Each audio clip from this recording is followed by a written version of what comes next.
कई बार ऐसा होता है कि डिमोटिवेटिंग फैक्टर बहुत ढेर सारे, और आपको भी लगता होगा अरे यार ठीक है, Jammu Kashmir administrative services crack कर रखा है, अब ठीक है हो जाएगा। क्या ऐसा फैक्टर आया कभी लाइफ में आपको? अब जब तैयारी शुरू कर दी तो आपने प्रीलिम्स और मेंस को कैसे मैनेज किया? प्रीलिम्स को कैसे टैकल किया आपने, क्योंकि वो काफी ज्यादा कहते हैं कि अनप्रिडिक्टेबल हो जाता है। ऑप्शनल की स्ट्रेटजी क्या रही आपकी, और क्या मार्क्स रहे, और आपको क्या लगता है कि वो आपकी स्ट्रेंथ कितनी बन पाया वो यूपीएससी एग्जाम में? डेफिनेटली, क्योंकि कश्मीर में मोस्ट ऑफ द टाइम दुकानें बंद हैं, काम नहीं हो रहा है, और करीब से मैंने उन सब चीज़ों को देखा है। तो कई बार वो सीन मुझे याद आता है तो बहुत डर भी बड़ा लगता है कि कैसे वहाँ पे एक लाइफ कैसे चलती होगी। आने वाले टाइम में ना आपके बहुत ताकतवर लेडी बन के निकलेंगी। हेलो प्रसन्नजीत कौर, कैसी हैं आप? सर मैं ठीक हूँ। राइट। और आपकी रैंक 11 के लिए यूपीएससी में जो आपने रैंक हासिल की है 11, उसके लिए पूरे उजांग फैमिली की तरफ से बहुत बहुत बधाई। हमारा फाउंडेशन धन्यवाद। आपको बहुत बहुत बधाई देता है। और थैंक इस बार बड़ा अलग ही रहा है कि ज्यादातर हमें गर्ल्स जो है उनसे बात करने का मौका मिल रहा है, जिन्होंने यूपीएससी में धूम मचा रखी है इस बार। रैंक 1 से लेकर और हम आगे तक जहां तक जा रहे हैं, गर्ल्स पावर हमें दिखाई पड़ रही है। और जी। आप अभी कैसा फील कर रही हैं? सर मुझे बहुत अच्छा लग रहा है, एक अनएक्सपेक्टेड रैंक मिला है तो बहुत डिलाइटेड फील कर रही हूँ। और सबसे बड़ी बात, ये आपका फर्स्ट अटेम्प्ट था यूपीएससी हाँ में? जी सर। जी सर। वाह, मतलब ये अमेजिंग है, और जाने कितनी गर्ल्स के लिए फर्स्ट अटेम्प्टर के लिए बहुत बड़ी बात है। बहुत बड़ा एक मोटिवेशन है, और सीरियसली मैं कह रहा हूँ कि बहुत प्राउड महसूस हो रहा है पूरे देश को, और पूरे देश की तरफ से मैं मैसेज दे रहा हूँ आपको, कंट्री की तरफ से मैसेज दे रहा हूँ, और मैं देश की बेटी को सलाम करता हूँ। और ये इसलिए क्योंकि मतलब आप रोल मॉडल हैं। आप पुंछ से आती हैं, आप जम्मू कश्मीर से आती हैं, और मैं कई बार सेमिनार लेने भी गया हूँ सोपोर पुलवामा की साइड में। और एजुकेशन को जो मैं ये समझता हूँ कि आप जिस तरह से मोटिवेट करेंगी, जम्मू कश्मीर में एक नई लहर हमें देखने को मिलेगी। डेफिनेटली ये देखने को मिलेगी, और मैं चाहूंगा कि आने वाले टाइम में हजारों लाखों बच्चे बच्चियां, खासतौर पे बच्चियां, वो जो है वो मेन स्ट्रीम में आए, सिविल सर्विसेज को अपना एक मोटो बनाए, और डेफिनेटली वो सक्सेस होके निकले। जी सर जरूर। आपकी जर्नी आसान नहीं रही होगी, क्योंकि एक दौर था इंटरनेट की कनेक्टिविटी की प्रॉब्लम या तमाम तरह की प्रॉब्लम। और आपने किस तरह से अपनी शुरुआत की इस जर्नी की, यूपीएससी में आने की जर्नी की? सर डेफिनेटली एक रिमोट एरिया से बिलोंग करने के कारण बहुत सी प्रॉब्लम्स होती थी। सिविल सर्विसेज की जहां तक अगर बात की जाती है तो इनफैक्ट जो बिल्कुल बेसिक बुक्स होती थी, बीट स्पेक्ट्रम और बीट एम लक्ष्मीकांत, वो भी हमें अवेलेबल अपने होम टाउन में नहीं होती थी, and we had to arrange it from Jammu. In fact monthly magazines के लिए भी we have to arrange it from Jammu.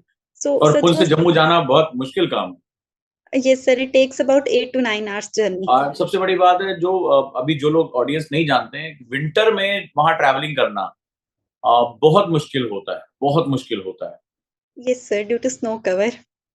तो सबसे पहला मैसेज तो मैं यहाँ इंटरप्ट करके बोलता हूँ कि जितने भी लोग ये कहते हैं कि मेरी लाइफ में बहुत मुश्किलें हैं और ये नहीं होता तो वो कर लेते, हमारे सामने प्रसन्नजीत कौर हैं, रैंक 11, और जीती जागती रोल मॉडल हैं, हमारी हीरो हैं, और जिन्होंने दिखा दिया कि अगर इरादे पक्के हैं तो मुश्किलों की कोई भी औकात नहीं होती, मुश्किलों की ज्यादा दम नहीं होता है। तो मैं तो इस देश की बेटी को बहुत नमन करता हूँ, गर्व के साथ कहता हूँ, बहुत मजा आ रहा है आपसे बात करके। और मैसेज मुझे इतना पता है कि मुझे पूरा विश्वास है कि आप हजारों लाखों लोगों को मोटिवेट करने जा रही हैं। जी सर जरूर। जो भी तो लोग। मुश्किलें जब आई तो फिर आपने ये किताबें नहीं है, मटेरियल नहीं है, इंटरनेट कनेक्टिविटी में बड़ी प्रॉब्लम रही है, तो मतलब कैसे आपने इस सब चीजों को टैकल किया, खुद को मोटिवेट कैसे किया? सर जब एक एम को फिक्स कर दिया जाता है तो उसके बाद अल्टरनेटिव नहीं होता। There is a difference between जो आप डिजायर कर रहे हो और जो आपकी जरूरत है। और यूपीएससी सिविल सर्विसेज को क्रैक करना मेरी डिजायर से ज्यादा मेरी जरूरत थी, तो उसके लिए तो ऑप्शन ही नहीं था। तो जो भी हार्डशिप्स फेस हुई उसको कैसे भी करके देखा, और अल्टीमेटली यहाँ तक पहुंचे हैं। तो वो लाइफ का वो क्या, अभी आपने एक बड़ी गहरी बात कही कि वो मेरी डिजायर नहीं, मेरी जरूरत बन गई थी, मेरी नीड बन गई थी। और जी जब वो सर। नीड बन जाती है तो इंसान के पास कोई ऑप्शन नहीं होता। वो क्या हालात थे, अगर आप बताना चाहें तो बताएंगे ऑडियंस को, खासतौर पे हमारी बच्चियों को। सर जहाँ से मैं बिलोंग करती हूँ वहाँ पे पर्टिकुलरली हेल्थ और एजुकेशन का बहुत बहुत आई थिंक आई कैन से कि पैथेटिक सिचुएशन थी। मैं जानता इनफैक्ट हूँ। in fact for a CT scan people had to move to Jammu. Such was the condition. और जहां तक एजुकेशन की बात है तो apart from humanities and sciences बच्चे 11th में कुछ और स्कोप कर ही नहीं सकते थे पुंछ में। तो आई थिंक कि ऐसे खाली पुंछ की बात नहीं होगी, बहुत सी ऐसी डिस्ट्रिक्ट्स हमारी कंट्री में होंगी और belonging from such area I think I can better cater to the needs of those people. Wonderful. तो कब से आपने शुरुआत की इस जर्नी की? तो सब सोचा कि नहीं, इतने हालात के बाद मुझे लगता है कि यूपीएससी के बारे में सोचना ही बड़ा मुश्किल काम है, लेकिन आपने कैसे सोचा इसको कि मुझे यूपीएससी करना है? क्या कब से आपने इसकी शुरुआत की?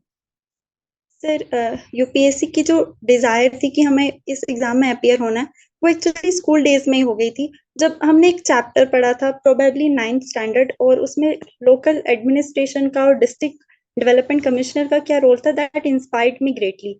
और तब मैंने डिसाइड कर लिया था कि मैंने यही साइट पे ही जाना है। और जहां तक सिविल सर्विसेज की प्रिपरेशन की बात है तो it took about 4 to 5 years।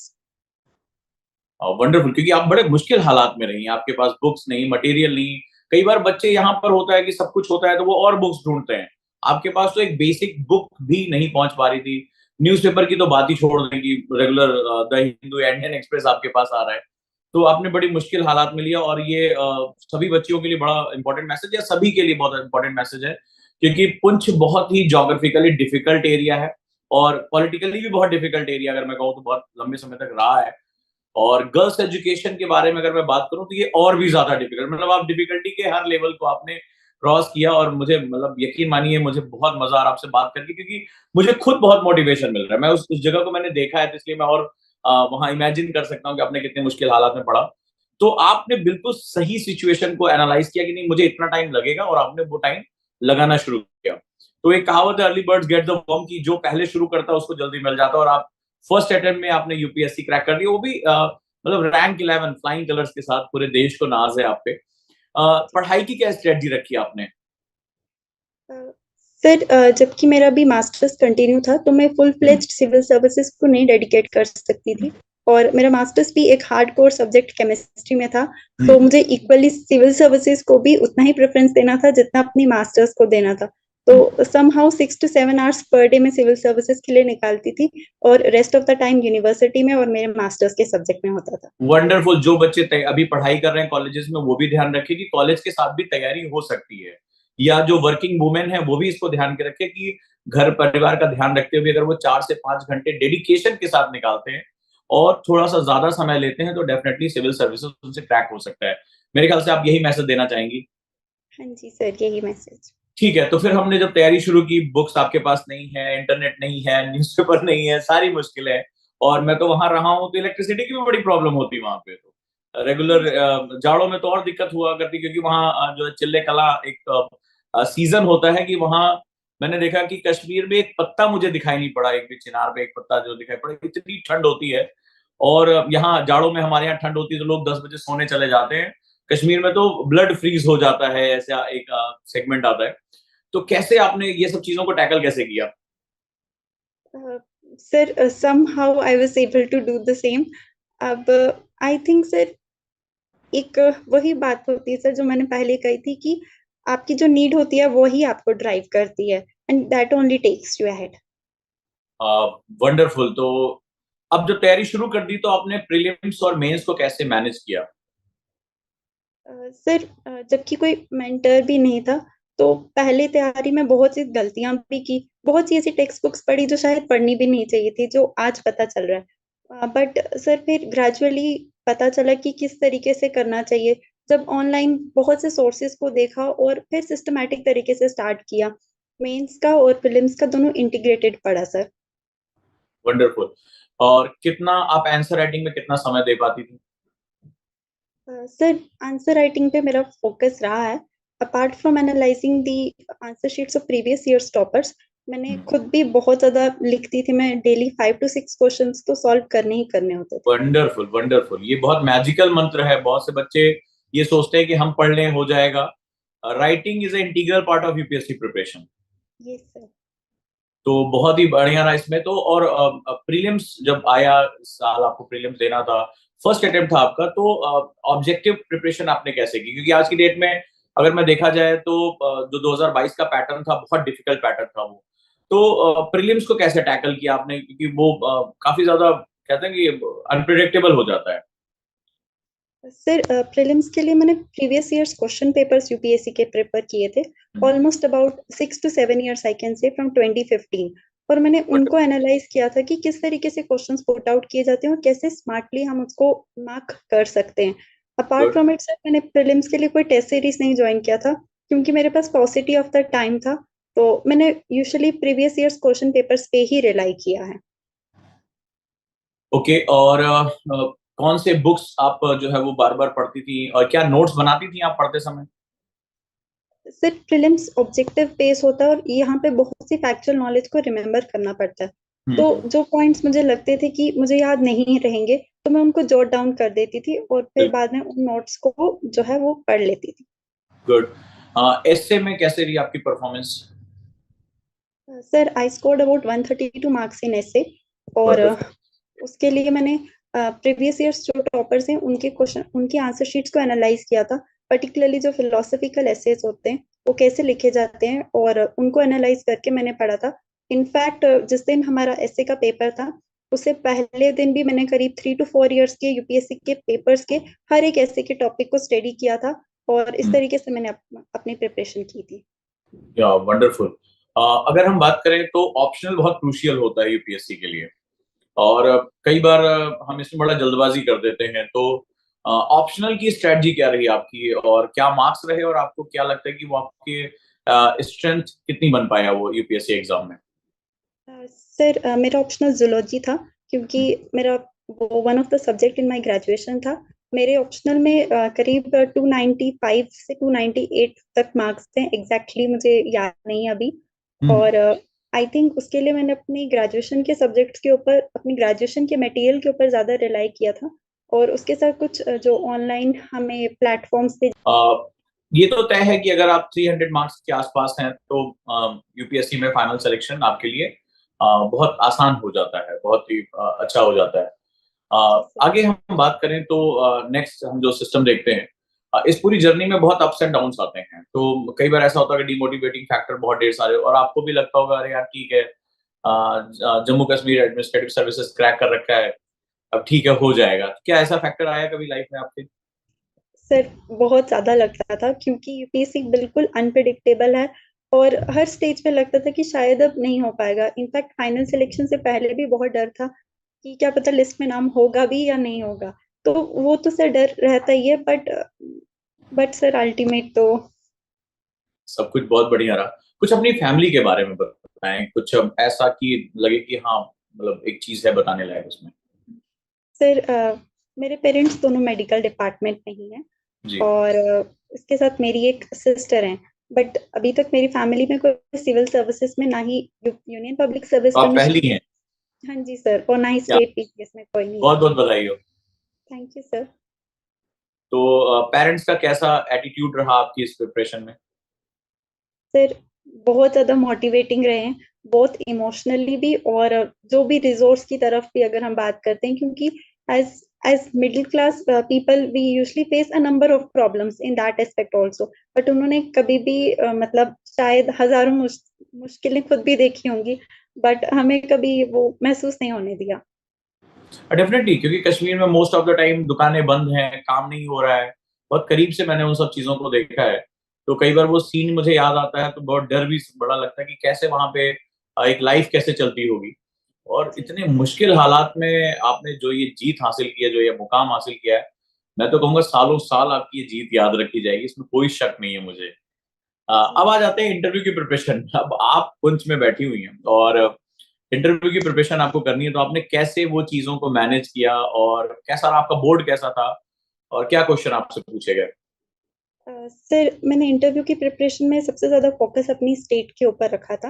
हम्म। और इसके साथ मेरे जिन भी स्कूल्स में या जिन भी जो यूनिवर्सिटी थी जहाँ पे मैं पढ़ी थी, इसके ऊपर भी मैंने फोकस किया था, और अपने सब्जेक्ट के ऊपर अलोंग विद करंट अफेयर्स। जहाँ तक इंटरव्यू की बात है, मेरा इंटरव्यू 18 अप्रैल को था इवनिंग में, and I was the second person to go in. मुझे डिफरेंट एरिया से क्वेश्चन पुट आउट किए गए थे। पर्टिकुलरली हमारी स्टेट सिक्योरिटी का बहुत इशू रहता है। तो इससे रिलेटेड बहुत से क्वेश्चंस पूछे गए थे। हमारे स्टेट का जो एग्रीकल्चर है उसके बारे में भी क्वेश्चंस पूछे गए थे, मेरी हॉबी से रिलेटेड भी क्वेश्चन पूछे गए थे। Then I was also asked a question that despite having masters in chemistry, why zoology as your option? So different areas were covered. हाँ, ये तो वाकई में सेगमेंट है। अच्छा, पढ़ाई आप कितने घंटे डेली कर लिया करती हैं अभी, जब जब आपको लगा कि नहीं अब आगे इसमें जाना है? सर सिंस एक फुल फ्लेज्ड प्रिपरेशन तो नहीं थी, तो सिविल सर्विसेज के लिए जैसे मैंने पहले बोला 6 to 7 hours daily for civil services. Daily, और मतलब उसको रेगुलर आपने मेंटेन किया? हाँ जी सर, क्योंकि बाकी टाइम में और चीजें भी थी। अच्छा, अगर देखा जाए तो आपको बच्चों को पढ़ाने का बड़ा शौक रहा है हमेशा, Yes, तो टीचिंग को आपने क्या समझा कि मतलब ये जो है टीचिंग मेरी प्रिपरेशन में कितनी हेल्पफुल है, या ये आपको बहुत सेटिस्फैक्शन देती थी? सर ये मुझे सेटिस्फेक्शन भी देती थी और साथ ही साथ आई वुड से कि इसमें एक सेल्फ इंटरेस्ट भी था, क्योंकि बहुत सी चीजें जब हम किसी को पढ़ाते हैं तो हमें समझ आती है, रादर देन जब हम teaching is a double process of learning. Yes. हाँ जी सर। और मेरे बहुत से कॉन्सेप्ट्स उसमें जो है उसके थ्रू क्लियर हुए। पर्टिकुलरली मैं बच्चों को केमिस्ट्री पढ़ाया करती थी, सो आई थिंक केमिस्ट्री एक ऐसा सब्जेक्ट है जो आप जितना पढ़ोगे आपकी कॉन्सेप्ट्स उतने क्लियर होंगे। एंड इस तरीके से मैं पढ़ाती थी। आज क्या इससे आपको कुछ आर्थिक सहायता या इकोनॉमिक फ्रीडम भी मिलती थी? Sir I use to teach free of cost. वाह, वंडरफुल। मतलब एक शौक के लिए, एक जोश के लिए, एक जुनून के लिए, जी मतलब सर। ये तो बहुत अच्छी बात है। क्योंकि जैसे कई लोग कहते हैं कि सर हम यूपीएससी की तैयारी कर रहे हैं, I don't have enough time कि हम किसी को पढ़ाएं या कुछ ऐसा करें। कुछ लोग पैसे की भी कमी नहीं होती है, मैं कई बार उनसे बोलता हूँ कि किसी को पढ़ा लो, किसी की लाइफ में एक चेंज लेकर आओ। तो कभी आपको नहीं लगता था कि यार हम 1-2 घंटे पढ़ा रहे हैं, हम इससे अच्छा अपनी पढ़ाई कर लेते, रिवीजन कर लेते? सर कई बार ऐसा लगता भी था, बट जबकि एक बार किसी के साथ कमिटमेंट कर दिया था कि हम अब आपका पूरा सिलेबस कंप्लीट करवाएंगे, तो फिर उस कमिटमेंट से पीछे नहीं हटना होता था। क्या और बात है! क्योंकि ये बड़ी इंपॉर्टेंट बात होती है, कमिटमेंट बहुत इंपॉर्टेंट होता है, चाहे आप दूसरों से करो चाहे खुद से करो। हाँ और जी मुझे सर। लगता है कि आप बहुत ही एक आयरन लेडी की तरह हैं, क्योंकि आपने खुद से भी कमिटमेंट किया, वो आपने पूरा किया, आप अपने स्टूडेंट से आपने कमिटमेंट किया, उसको भी आपने पूरा किया। हैट्स ऑफ, आपको जो संस्कार मिले हैं, जो आपको एक कहते हैं कि मजबूती मिली अपने पेरेंट्स से, वो बहुत ही आउटस्टैंडिंग है। और बस मैं तो यही कहूंगा कि प्रसन्नजीत की आने वाले टाइम में ना आपके बहुत ताकतवर लेडी बन के निकलेंगी। और क्या है आपकी चॉइस की, आप कहाँ सर्व करना चाहती हैं, कौन से जोन में? सर मैंने अपने होम कैडर को एजीएमयूटी को अपना फर्स्ट प्रेफरेंस दिया है। वंडरफुल। और वहां पर आप क्या एक चीज बदलना चाहती हैं, क्योंकि कश्मीर को मैंने बहुत करीब से देखा है, और मैं बस इतना जानता हूँ कि जॉ ड्रॉप, मतलब मेरा मुंह खुला रह गया। मैंने इतनी खूबसूरती, इतनी अपॉर्चुनिटी, और जोग्राफिकली जो लोकेशन है उसकी मैंने जो देखा है, तो मैं ये आपसे जानना चाहूंगा कि वहां अधिकारी बन के आप क्या चीज बदलना चाहेंगे? सर कश्मीर की या फिर जम्मू कश्मीर की अगर मैं बात करती हूँ, तो यहाँ पे डिस्पाइट हर चीज के होते हुए हम लोग बहुत डिप्राइव्ड रहते हैं इन बहुत। वन वे और अदर। उस डिप्रिवेशन को मैं दूर करूंगी in each and every possible way I can do it. और कोई ऐसा कोई एक खास टारगेट जो भविष्य में आप, अगर आपको मौका मिलेगा, आप उसको बदलना चाहेंगे? Sir health and education sector will be my ये फोकस। बहुत जरूरी है, वहां के लिए तो खैर बहुत जरूरी है, क्योंकि वहां पर आप जैसी जाने कितनी प्रसन्नजीत कौर हैं जो अपॉर्चुनिटीज का इंतजार कर रही हैं, वो भारत को सर्व डेफिनेटली। करना चाहती हैं, भारत की बेटी हैं। और मैं बस यही कहूंगा कि आप इस पीढ़ी के साथ साथ आने वाली पीढ़ी के लिए भी आप एक रोल मॉडल हैं, और कोई डाउट नहीं। और जो भी ऑडियंस इस वीडियो को देखेगी, देख रही है, बस उनसे यही कहूंगा कि एक बार आप पुंछ की जोग्राफिकल लोकेशन, पॉलिटिकल चीजों के बारे में जानकर कोशिश करें। रूह कांप जाती है कई बार कि कितनी मुश्किलों में वहां पढ़ाई होती है, और आप फर्स्ट अटेम्प्ट में रैंक 11 लेकर आई हैं। आपकी जीत बहुत खास जीत है, बहुत खास जीत है। जी अ, सर। अगर देखा जाए तो हम अपनी जिंदगी में देखते हैं पलट के, तो बहुत से लोग हमारे रोल मॉडल होते हैं। आप किनको किनको धन्यवाद करना चाहेंगी अपने रोल मॉडल के रूप में? आप उनको याद करती हैं कि मुझे बनाने में इनका बहुत योगदान रहा है, चाहे वो दोस्त हो, चाहे वो परिवार हो? सर सबसे पहला थैंक्स तो डेफिनेटली ऑल माइटी को ही होता है। और अपार्ट फ्रॉम दैट फैमिली हो गया, टीचर्स हो गए, फ्रेंड्स हो गए, सबका किसी ना किसी एस्पेक्ट पे कंट्रीब्यूशन होता है जो भी हमारे साथ एसोसिएटेड होते हैं। तो आई थिंक वो हर एक शख्स। वंडरफुल। और जो हमारे बच्चे भी जुड़ना चाहते हैं, तैयारी करना चाहते हैं, उनकी आंखों में बहुत सपने हैं। बहुत से बच्चे जैसे हमारे रैंक 2 बस्तर से हैं, या जो है और भी बहुत से ऐसे आदिवासी इलाकों में बच्चे-बच्चियाँ जो कुछ करना चाहते हैं। और आप, मुझे लगता है कि आपसे अच्छा कोई उनको मैसेज नहीं दे सकते, क्योंकि आप बड़े मुश्किल हालात में आपने पढ़ाई की है। तो कई लोग अपने संसाधनों का रोना रहते हैं, काश मेरे पास ये होता तो हम ये कर लेते, और आपने करके दिखा दिया। मैं नहीं समझता कि एक ताज़ा-ताज़ा न्यूज़पेपर आपके दरवाजे पर कभी गिरा होगा। कभी नहीं। कभी वहाँ न्यूज़पेपर फेंके नहीं जाते, क्योंकि बर्फ जमी होती है, वो गीला होके खत्म हो जाएगा थोड़ी देर में। वी तो रिसीव द उनके हिंदू लिए आफ्टर क्या 3 मैसेज? डेज। हाँ, मैंने देखा है, बड़ी वहाँ बहुत गहराई से देखा है। अगर आप पानी की थैली बंद लेकर ढेर सारी, अगर आप बिस्तर में ना सोएँ, तो आप सुबह तक ब्लड जम जाएगा, ये हालत होती है। हाँ जी तो सर। बहुत मुश्किल हालात होते हैं। तो क्या आप उनको मैसेज क्या देना चाहेंगी, जो लोग यूपीएससी की प्रिपरेशन करना चाहते हैं, अपनी लाइफ को एक डायमेंशन देना चाहते हैं, डायरेक्शन देना चाहते हैं? सर मैं ये कहूँगी कि जो गलतियाँ मैंने की हैं, वो ना करें, उसके लिए सिलेबस को अंडरस्टैंड करना बहुत इम्पोर्टेंट होता है। वंडरफुल, और हाँ, और उसके साथ फर्स्ट डे से ही प्रीवियस ईयर्स क्वेश्चन पेपर्स को देखना बहुत इम्पोर्टेंट हो जाता है। और वंडरफुल। अपने सोर्सेस को लिमिट रखना, ये इम्पोर्टेंट है। और उसके साथ हार्ड वर्क, कंसिस्टेंसी और पेशेंस, ये तो डिमांडिंग होते हैं सर। बहुत ज़्यादा घंटों के चक्कर में नहीं पढ़ना है, जो पढ़ना है दिल से पढ़ना है। जी और सर। आपकी बात से जो मुझे लगा कि जुनून से भी आगे बढ़कर जब यूपीएससी आपकी नीड बन जाए कि मुझे यही करना है, ये मेरी ज़िंदगी है, मेरी ज़रूरत है, तो वो चीज़ अपने आप हासिल हो जाती है, और आपने रैंक 1 में उसे हासिल करके दिखाया है। और मैं समझता हूँ कि आने वाले टाइम में देश की ढेर सारी बेटियाँ, जो बच्चे हैं, वो आपके इस मंत्र को अपनाएँगे, और मतलब आने वाले समय में हमें देश के लिए बेहतरीन ऑफ़िसर मिलेंगे। और जी मुझे सर। लग अब तो विश्वास हो चुका है कि जम्मू कश्मीर कैडर को बहुत बढ़िया ऑफ़िसर मिलने जा रहा है, प्रसन्नजीत के रूप में। और लवासना में आप एक बहुत ही जिसे कहते हैं ना, ज़बरदस्त पर्सनैलिटी के रूप में निकलेंगे। वहाँ की ट्रेनिंग बड़ी बहुत करीब से हमने वहाँ की ट्रेनिंग को देखा है, लगभग हम हर साल वहाँ विज़िट करते हैं।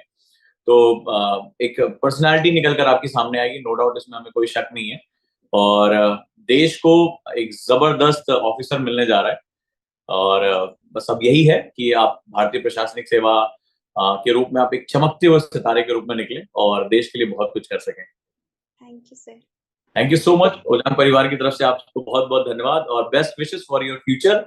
और लवासना में आपकी ट्रेनिंग बहुत अच्छी हो, और उन दिनों को आप जिएँ।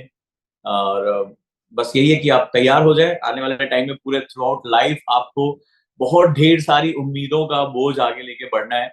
कई ज़िंदगियों में बदलाव लेके आना है, और डेफ़िनेटली जम्मू कश्मीर के बच्चों को भी उतना ही हक है शिक्षा और स्वास्थ्य का, जितना भारत के अन्य हिस्सों में है। और मुझे लगता है कि आप जैसी एक हीरो और जुड़ गई हैं इस फ़ौज में, जो ये काम करके दिखाएँगी। जी sir, thank you so much. Thank you so much. और मैं ये भी कहना चाहूँगा देश की सभी बच्चियों से, प्रसन्नजीत कौर के माध्यम से, कि अ, इरादों में अगर जान होती है, तो हमारी ज़िंदगी बहुत आसान होती है। तो इरादों में जान करनी है, हमें आगे बढ़ना है, और ठान लिया तो करना है, क्योंकि कभी भी आपको मौका मिले तो एक बार पुंछ के बारे में पढ़ के देखिएगा। मैं जब वहाँ गया तो मुझे पता चला कि हालात कितने मुश्किल होते हैं, और लेकिन जो चलने वाले होते हैं, वो मुश्किलों में रास्ता ढूँढ ही लेते हैं। तो आपका बहुत-बहुत धन्यवाद प्रसन्नजीत, बहुत-बहुत धन्यवाद। बहुत अच्छा लगा आपसे बात करके। आप बहुत ही एक मोटिवेटिंग फैक्टर हैं हमारे लिए, पूरे देश के लिए, और आप रोल मॉडल हैं। आने वाले टाइम में ढेर सारी बेटियाँ आपको फ़ॉलो करेंगी।